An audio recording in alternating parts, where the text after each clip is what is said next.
Cette année, c'est la 3e édition de l'école de printemps en management de la créativité, autrement appelée Mosaïque Lille. Alors Mosaïque Lille est un séminaire qui s'adresse à des publics très variés, par exemple des entreprises, mais aussi des universitaires intéressés par des problématiques sociales et sociétales. En tout cas, ici à Lille, on est très contente aussi de vous recevoir. C'est la 3e édition et elle est différente de la 2e qui était différente de la première. Donc on a fait 3 programmes différents et ce que vous allez vivre cette année ne sera pas reproduit l'année prochaine. Il y aura une 4e édition, mais à chaque fois le programme est à usage unique. Les profils des participants cette année sont très variés. On a des entrepreneurs, des chefs d'entreprise, des créateurs d'entreprise, des cadres, mais aussi des universitaires, facultés, écoles d'ingénieurs intéressés par toutes ces problématiques d'environnement, de territoire et la façon de les aborder par la créativité. Alors pour définir Mosaïque, on pourrait dire qu'il s'agit d'un concept, d'un hub de créativité, un hub international qui met en relation des gens, des profils qui ont envie de travailler ensemble et d'aborder toutes leurs problématiques en se creusant un peu l'esprit de manière différente, en utilisant leur hémisphère droit, leur hémisphère gauche, en essayant de créer ensemble des nouvelles idées et de les mettre en pratique. Ce qui caractérise Mosaïque surtout, c'est le réseau apprenant, des gens connectés ensemble et qui échangent leurs bonnes pratiques. Alors, le programme de cette année est complètement changé par rapport aux 2 années précédentes. L'idée, c'est de faire travailler des profils très différents sur un site à réinventer. La thématique de la semaine, c'est réinventer les territoires. Donc on parle de méthodologie, de créativité. Donc on est allé en début de semaine sur le site de FIFCAI pour prendre possession un peu visuellement des lieux, pour discuter avec les habitants, ce qui est vraiment important, comprendre un peu l'histoire de ce lieu. Et puis après 2 jours de méthodologie, nous sommes venus ici nous inspirer en se disant que sur un lieu comme ça repensé, tel Los Angeles ou Lens, on pouvait avoir de bonnes inspirations qui pourraient alimenter un atelier de créativité qui aura lieu demain et dont le sujet sera la réinvention de FIFCAI. Alors le programme de Mosaïque Lille est vraiment varié. Il fonctionne par demi-journée, donc des demi-journées d'inspiration, des demi-journées avec des ateliers créatifs, des mises en situation, avec des animateurs bien sûr, mais des participants qui souvent jouent aussi le rôle d'animateurs. On aborde des techniques de dessin, de facilitation graphique, des techniques visuelles, des techniques d'improvisation. Et puis cette année, tout particulièrement, la présence du Cirque du Soleil avec des techniques de bouffonnerie et de façon de sortir du cadre pour pouvoir exprimer un peu sa créativité individuelle.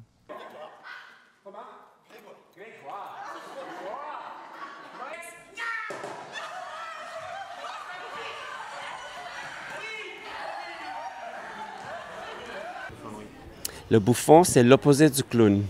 Alors, le clown, comme public, on regarde le clown, puis on rit de toutes les conneries qu'ils font sur scène. Mais le bouffon, c'est l'opposé. On rit du public. Il y en a différents types de bouffons, différentes familles. Les gros culs, gros ventres, le bossu, les nains, le grand prêtre. Mais c'est une famille qui se tient ensemble. On regarde plus le côté de collaboration, travail de groupe, l'écoute, focus. Alors, c'est vraiment un genre de team building pour du monde dans les entreprises ou en management.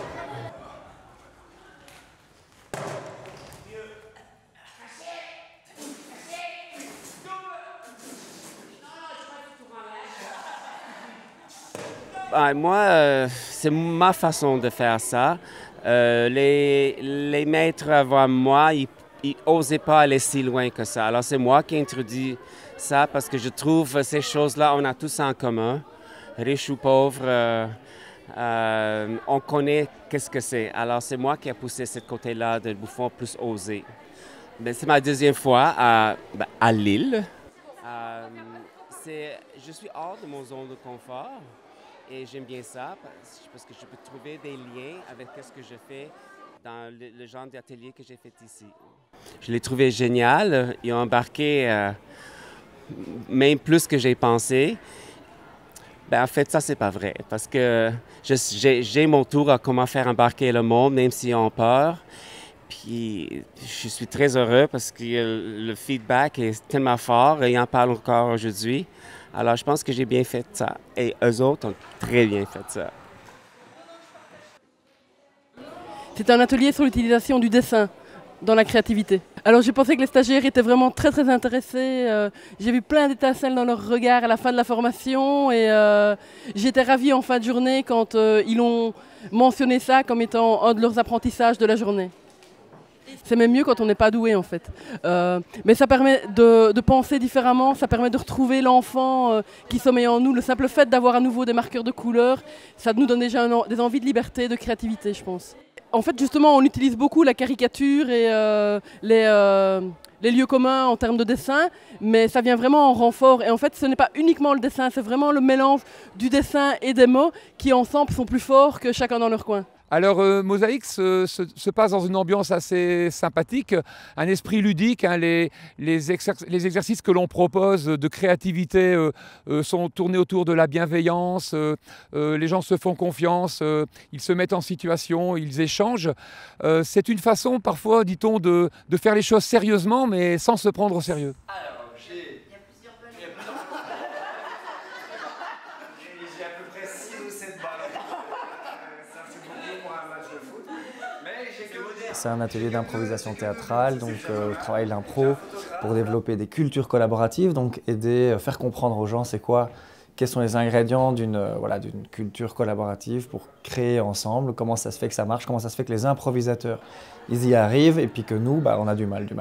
Il se trouve que les improvisateurs ont trouvé des exercices, des échauffements pour développer des capacités collaboratives. Quelles sont ces capacités collaboratives qu'ils développent et est-ce que nous, on ne peut pas simplement réutiliser les jeux qu'ils ont, eux, trouvés pour en effet développer nos propres capacités collaboratives dans les organisations, qu'elles soient privées, publiques, écoles, peu importe. On a tout à fait l'habitude de travailler avec des gens qui n'ont jamais fait de théâtre. C'est pas du tout un problème, on est habitué à ça. Alors en une séance de 3 heures, on va parler de sensibilisation. À un moment, l'objectif c'est quand même de faire descendre les choses dans les tripes des gens, mais ça il faut travailler un petit peu plus longtemps que 3 heures évidemment. Le truc c'est que l'impro, c'est un sport en fait, c'est pas quelque chose qu'on apprend et puis voilà on le sait, c'est quelque chose qu'on doit travailler tous les jours. La créativité collaborative et la capacité collaborative c'est la même chose. Une des demandes des participants, c'est vraiment la mise en contact, le réseautage. En fait, on n'organise pas ces sessions juste pour former les personnes ou les cadres. On organise pour les mettre en contact et que ces contacts soient durables. Donc finalement, ça serait un peu comme une sorte de réseau Facebook, mais en chair et en os, un réseau vivant. Alors sur cet événement et ce temps de formation, c'est la diversité des personnes rencontrées. C'est vraiment très riche parce qu'il y a des personnes qui viennent de tout horizon et c'est la facilité des échanges avec les gens. Et on apprend beaucoup des autres, on apprend aussi beaucoup aux autres. Et la liberté de parole, surtout d'esprit, de liberté de parole, d'esprit, d'échanger les idées. C'est ça qui m'a plu beaucoup. Et aussi d'apprendre des techniques que je ne connaissais pas du tout sur la facilitation ou le travail en équipe. Donc j'en connaissais déjà quelques-unes, mais on apprend beaucoup également. Et plein d'idées après à ramener pour ses collaborateurs. Alors pour cette année, pour Mosaïque, on a choisi le site du Louvre-Lens-Vallée, du musée Louvre-Lens et de Los-Angoël, des fosses des puits 11-19, pour les inspirer par rapport à un projet que l'on va travailler à Fifcaille. Donc l'idée, c'est de se demander comment on peut redonner vie à des territoires qui ont une histoire industrielle, par exemple, l'exemple des mines, ou des histoires aussi, comme on peut trouver dans la région lilloise. Comment travailler le moderne en étant ancré sur l'histoire. Souhaiter en faire un démonstrateur de la maison performante. Aujourd'hui, c'est une maison de 400 mètres carrés qui a été complètement rénovée avec différents écomatériaux sur les 5 façades.